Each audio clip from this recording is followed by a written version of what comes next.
Welcome in to OutKick the show. This is the Tuesday edition of the program, breaking down everything NFL. But I am recording it on Monday, so there will be no reaction to Monday Night Football. I have to hop a flight to Miami as soon as I finish Clay and Buck.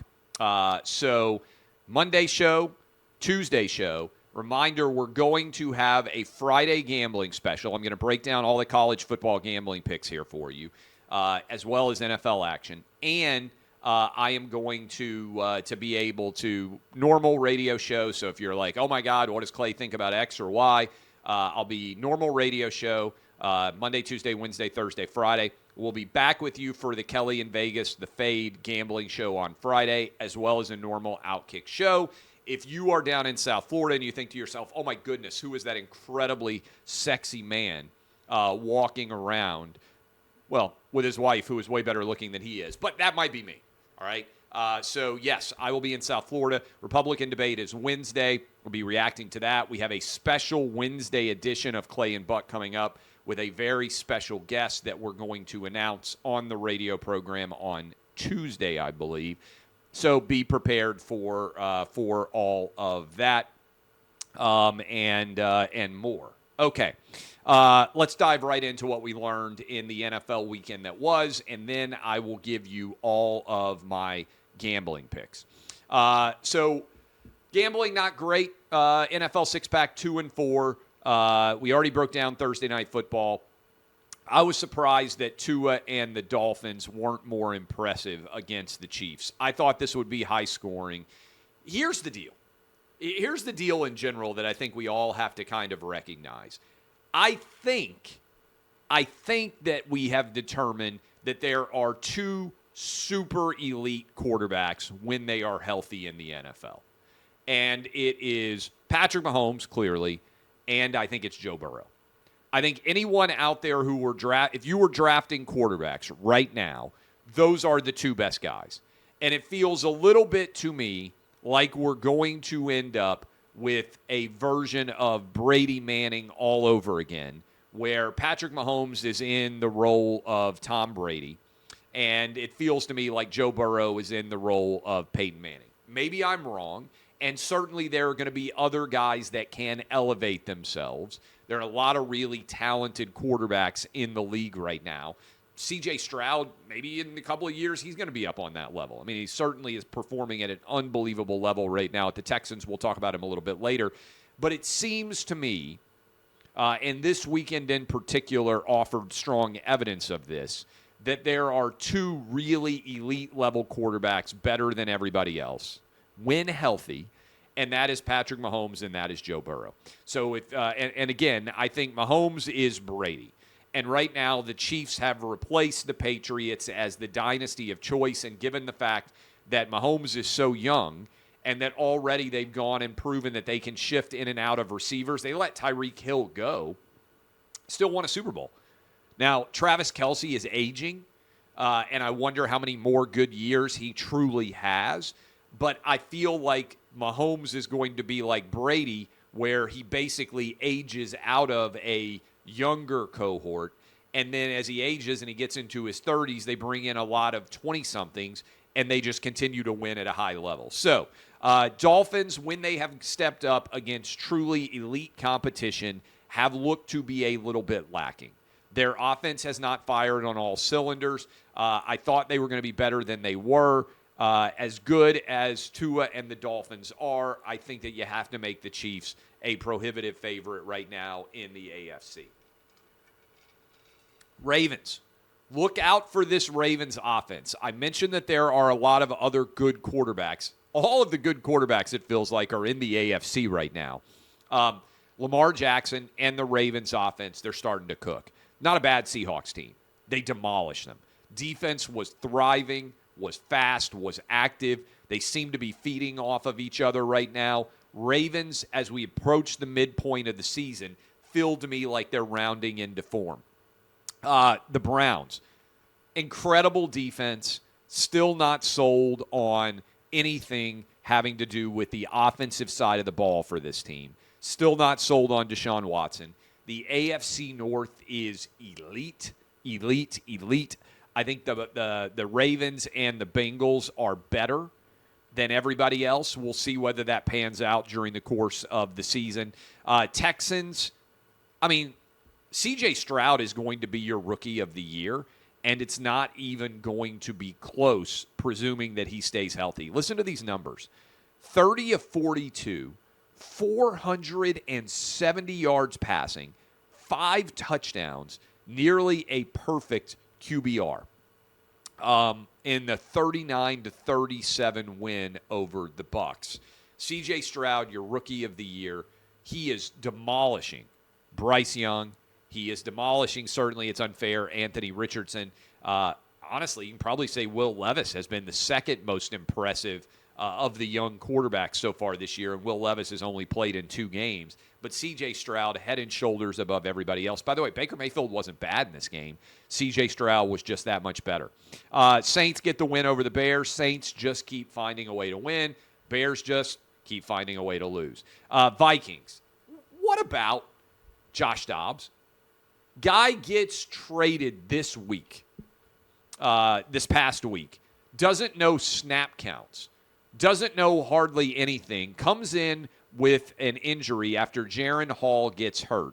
Goes 20 of 30 for 158 yards, 2 touchdowns. Runs the ball 7 times for 66 yards and another touchdown. If you haven't seen that locker room reaction from the Vikings, coming off of the awful Kirk Cousins injury, what a win for the Vikings over the Falcons. Arthur Smith coming in for a lot of attacks. He hasn't been able to find a quarterback. Desmond Ritter's not the guy. Heineke's not the guy. So what's going to happen with the Falcons? I like Arthur Smith as an offensive coordinator. He was incredible with the Titans. I'd love to have him back. I wouldn't mind if the Falcons fired him. But certainly Josh Dobbs, the story, I think, in many ways of the weekend. Packers get the win over the Rams. Helps to defray a little bit the Jordan Love chirping. There's not a lot of excitement. Of course, the Packers did not have Matthew Stafford. Bad luck on health there. Jordan Love, fairly solid in the win, but didn't have to do too much. The Commanders beat the Patriots. I keep saying it, but the Patriots are now, 2-7 on the year? I think if I'm not, 2-7. Pick off on the tip ball. Feels like Mac Jones has had a lot of tough luck on tip ball interceptions. Washington now sitting at 4-5. Okay, whatever. But the Patriots 2-7.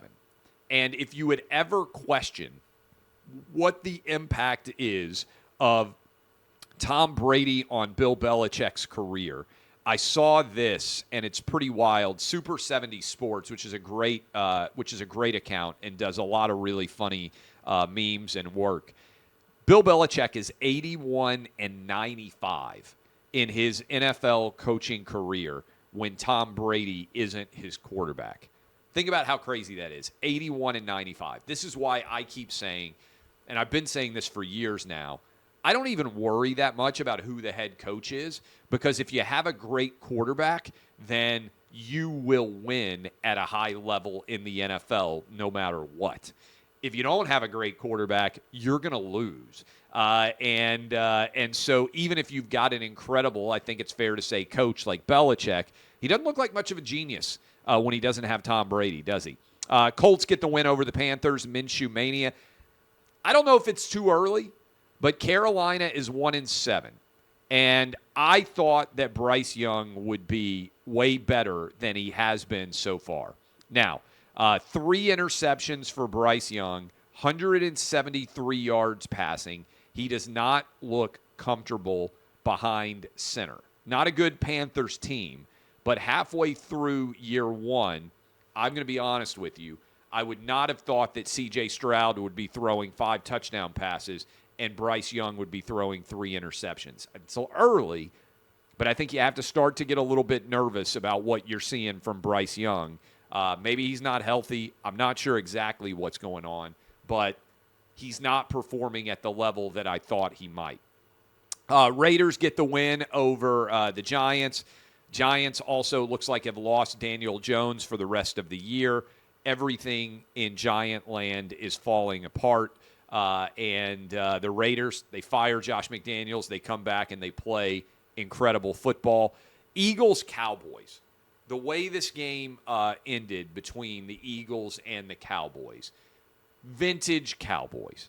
I said, and I continue to say, it feels like the Cowboys, in many ways, are AI-generated to give people things to talk about. Now, the Eagles almost gave this game away. You had A.J. Brown running in motion, hitting Devontae Smith, I think it was. Balls fumbled. Eagles are fortunate to recover it. They punt it. There's under a minute to play. Dak drives all the way down, and I believe it was from the 6-yard line, first down.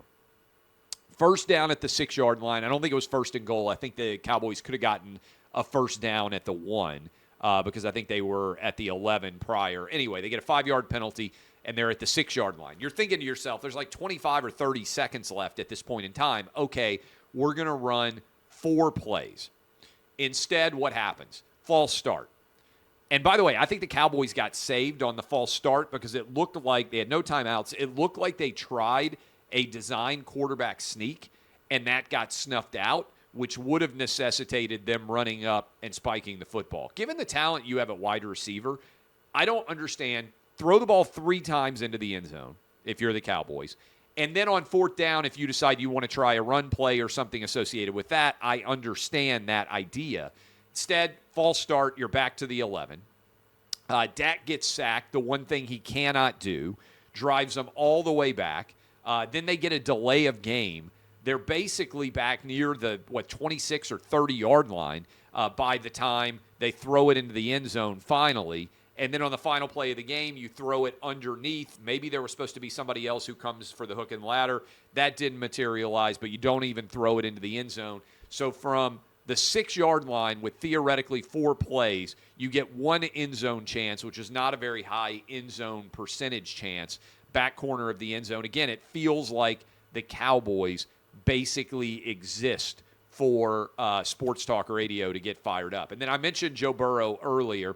I love Josh Allen, but this Bills team now is 5-4. And it just feels like their window at this particular juncture has in some way passed. Joe Burrow was phenomenal in everything that he did, and they held on and got the win to get to 5-3 compared to Buffalo, who is 5-4. All right, though that is my analysis. Again, I'm taping this on Monday, so there's not going to be an analysis of tonight's Chargers-Jets game. I don't think that many of you are super fired up for Chargers-Jets, but it's a big game for both teams. So that's the only game I'm not reacting to, but it's because I'm taping on Monday. I wanted to give you all of my college football analysis. Started off rough, finished with a winning week. Would have liked to have gotten the cover from Michigan, but we're sitting at 51% winners, close to 500, but a winning week is a winning week. Let me give you all my 15 picks. Virginia, Louisville. This is a Thursday night football game. I'm on the under here. I think Louisville's defense dominates. Virginia's not awful on the defensive side of the ball. I'm on the under. Either going to look like a genius or an idiot here. Alabama at Kentucky.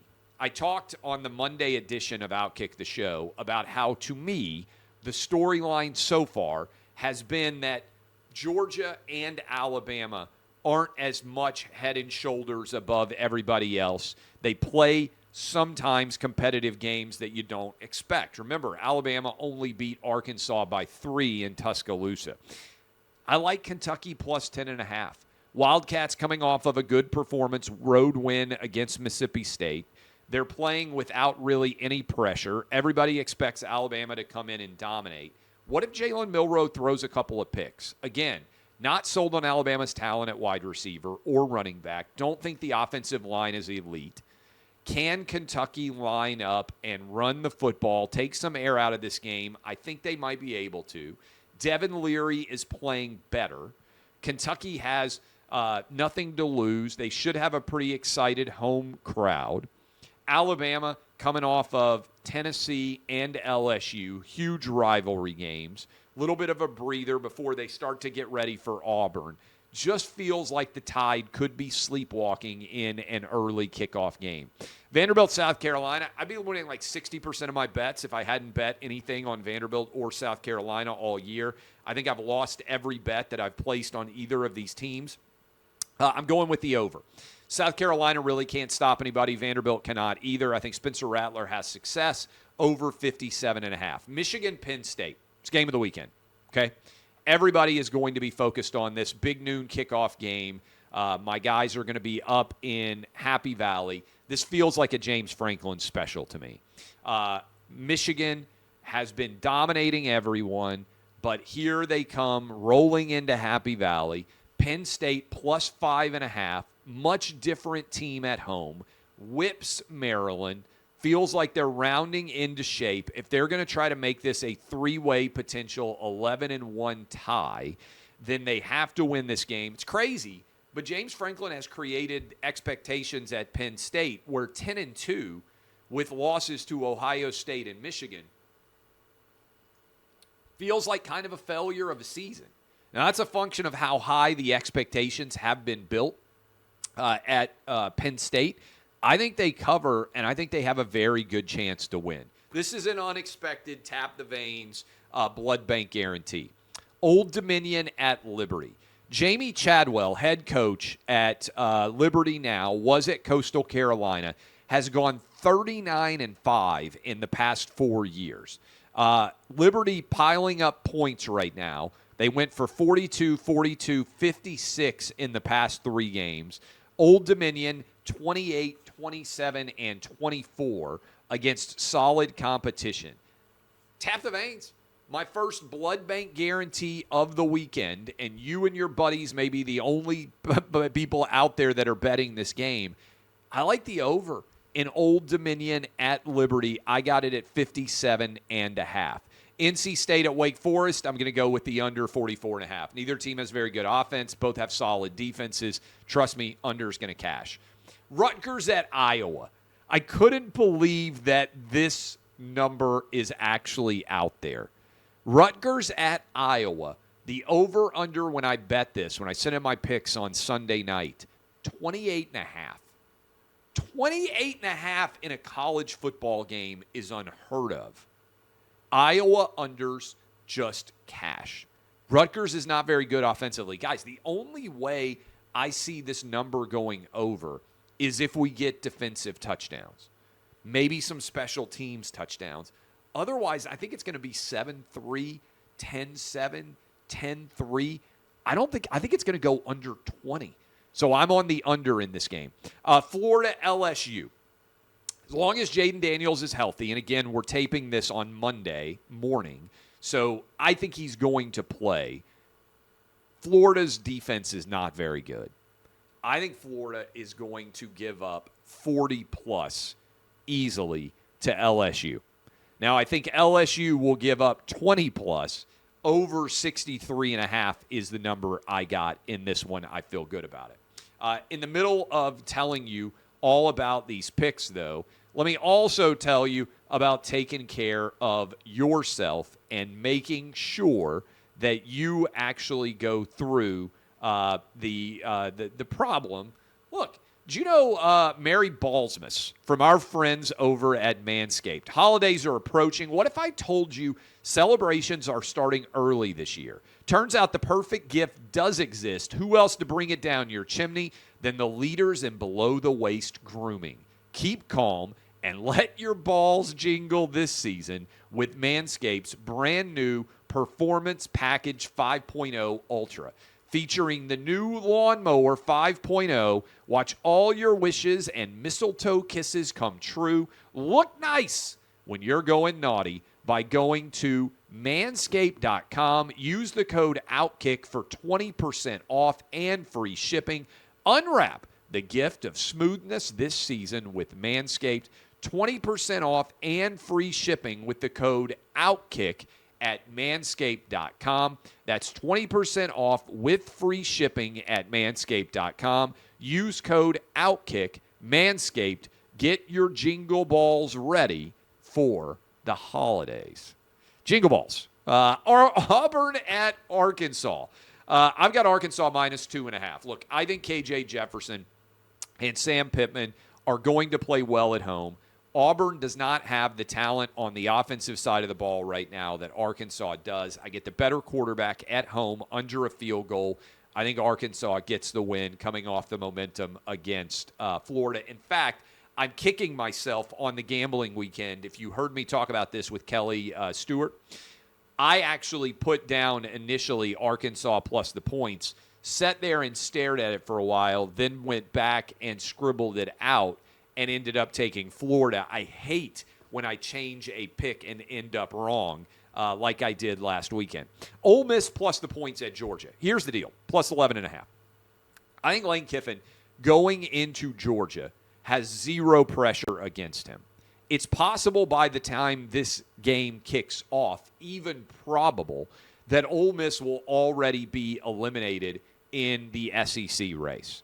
So a way to think about this is if Alabama beats Kentucky in an early kick game up in Lexington, then Ole Miss is eliminated because Alabama has the tie break and Auburn is the only game left in the SEC for Alabama. So if that ends up happening, there's going to be even less pressure on Ole Miss. And that means I think Ole Miss just comes out, takes all the shots down the field, has all sorts of fun, plays loose, plays with energy and enthusiasm, vim, vigor, and vitality. I think Ole Miss covers this number at Georgia and maybe gets into a shootout a little bit with Kirby Smart and company. Mississippi State at Texas A&M, so I've got Ole Miss plus the points. Mississippi State at Texas A&M, I've got A&M big here, and the under. Feels like to me 31-3. Just stamp this one out there. I know there's all sorts of drama at Texas A&M. I don't think Mississippi State can score, guys. At quarterback right now, Mississippi State simply does not have a playmaker. And I think that Texas A&M, even given all of the challenges that Jimbo is facing, solid defense, they line up. I'm not sure Mississippi State scores. I definitely don't think Mississippi State scores a offensive touchdown. I think Mississippi State loses this game big. Texas A&M covers, and the under hits. A little bit nervous about that under because I think Texas A&M could run away with this to such an extent. Tennessee, Missouri. Look, I like the over in this game. Line has shifted. Mizzou opens small favorite, flips back to Tennessee, 1 point or the other. It's going to be a tight game. I think it's a 50-50 toss-up. This game was at Neyland. Tennessee would win. I'd feel comfortable about it. Here's what I don't know. I don't think Tennessee's going to play very well in the pass game, meaning I don't think they're going to cover Mizzou very well. Tennessee's pass defense has kind of vanished. Was really good in the first half against Alabama, wasn't very good in the second half. Did not get a lot of pressure on Kentucky. Tennessee didn't. And so if Tennessee can't get pressure on Brady Cook, this Missouri receiving core is good. Missouri will pick Tennessee apart. So the question is here, do I think Missouri will have success against Tennessee's defense? I do in the passing game because I think that's where Tennessee is weakest is in the secondary. So I like Missouri to score 30 or more. I also don't think Missouri can stop Tennessee's run game. And Joe Milton has started to play at a fairly high level. He's rounding into shape, starting to hit his receivers. I think that Tennessee will score 30 or more too. So to me, Tennessee, Missouri, the play is take the over, cash the check. This number was initially posted at 55.5. It's now up to 59.5 on Sunday night when I put it out. I think it'll end up over 60 in the CBS game. So I like Tennessee and Missouri to each go for 30 or more. It's going to be a shootout, I believe, in Columbia. And instead of worrying about who's going to get a stop or who's going to make a field goal or who's going to get a defensive score, I'm just going to take the over. Duke plus the points at North Carolina. This Duke defense has been good. North Carolina lost 2 straight ACC games. I don't know why North Carolina deserves to be a 10.5-point favorite. Southern Cal at Oregon. I love the over, which is why we have a second blood bank guarantee. Oregon's going to score 50 or more against Southern Cal. Feel good about that. Southern Cal will score 24 or 25 or more. Over, it's a big number, 74.5, but I think Oregon will win this game comfortably. There are your 15 picks. Get rich, kids. Tap the veins on the over. in Old Dominion, Liberty, and in Southern Cal at Oregon. I'll be back on Friday with a deeper breakdown of everything NFL and college football with Kelly Stewart. But I'll be down in Miami, which is why we're recording all these things. These numbers were virtue of Sunday, right? So I put the picks up on Sunday night because I'm going to be on the road early. So those are the ones that I'm all referencing here as we are recording on Monday morning. DBAP, unless you need to SBAP. This is OutKick the show. Appreciate all of you. See you on Friday with a deeper dive into all these games, college and NFL. Hope you guys have fabulous weeks.